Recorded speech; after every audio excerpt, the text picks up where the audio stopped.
Welcome back into some of our stories in brief. The Ogun State government has flagged off the 2020 fiscal year budget preparation with a town hall consultation with stakeholders, focus and direction of the budget proposal. Now, at an event held in Ambode, Ogun East Senatorial District of the state, the governor, Abiodun, said this becomes imperative to secure the input of residents and their confidence in the budgeting process. The proposed budget is expected to focus on massive rural and urban roads, education, security, job creation, and other development areas.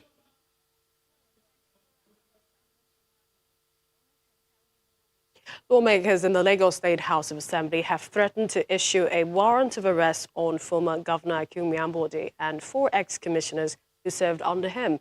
Well, this decision follows 2 preliminary reports presented by the ad hoc committee set up by the House to investigate the 820 buses purchased by Mr. Ambode and to appraise the 2019 mid-year budget.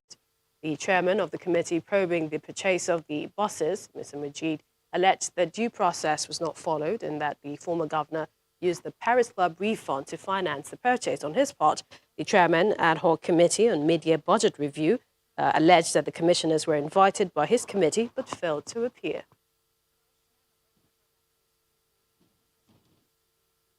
Due process were not followed for the procurement of these buses in question. It was also discovered that Mr. Ambode used the refund from the Paris Club to finance the project in question. And this refund is not known to the appropriation law. Mr. Speaker, with your kindly permissions, I will go to section 120, subsection 4 of the Constitution of the Federal Republic of Nigeria. It says, no money shall be withdrawn from the consolidated revenue fund of the state or any public fund of the state, except in the manner prescribed by the House of Assembly.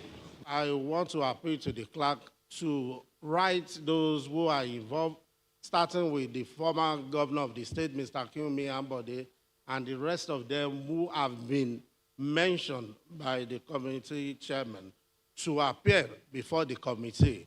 Maybe, I don't know, by this end of today or tomorrow, the letter should fly. And if they fail to respond to such invitation, we can now make a publication in all national dailies stating clearly that they are being summoned to appear before the House. After that, if they fail also, then the House will be forced to issue warrants of arrest.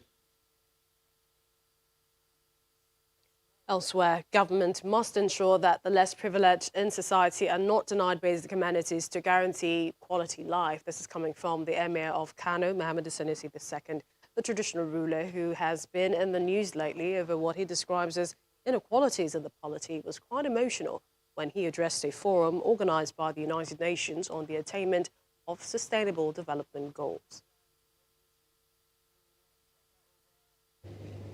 I was sitting receiving these reports, and there were all these women who were waiting, and I heard a very loud scream.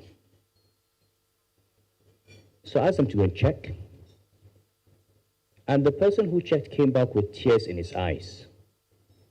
And what had happened?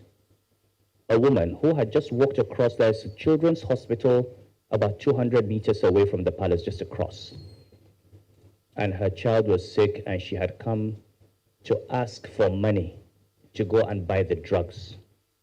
And while she was waiting for her turn to ask for support, the baby died in her arms.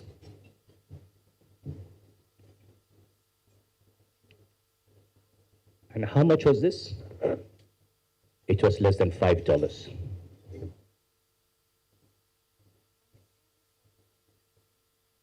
This is what happens every day in this country. Every day. Children die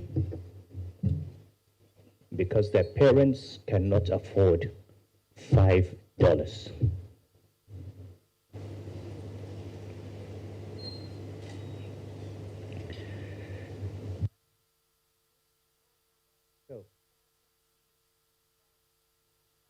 That a mother will watch her child die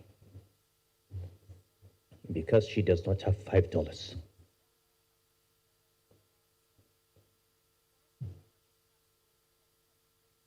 a heartbreaking story there. Well, the national chairman of the Independent National Electoral Commission, INEC, Professor Ambode Kubu, has warned all political parties in the coming Kogi governorship election to avoid violence that could affect the November 16th election. While speaking in Lokoja, the Kogi state capital, during a stakeholders meeting, Professor Mahmoud Yakubu said the commission is not interested in any candidates, but in conducting a free, fair and credible election.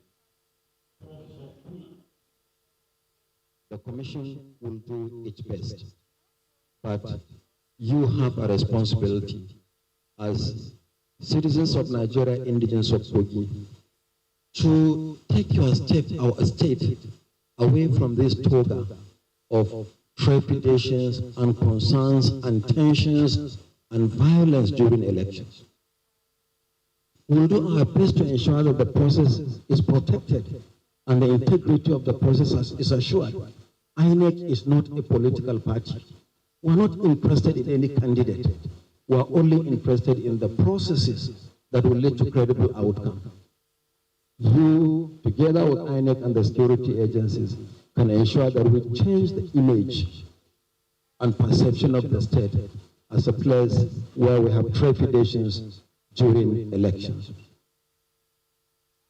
Plateau State Governor Simon Along has sworn in management committee chairman of 4 local government areas where elections were not held in spite of resistance to the renewal of committee chairman by the opposition party. The State House of Assembly witnessed a rowdy session with opposition members of the PDP walking out of plenary after the communication to the House by the governor requesting for an extension of tenure of the management committees. Well, that's the program at this time. We'd like to thank you for watching. Don't forget to join our conversations on our social media platforms at Channels TV, at CTV Politics, hashtag Lunchtime Politics. I'm Melissa Tunwoka. I'll see you soon.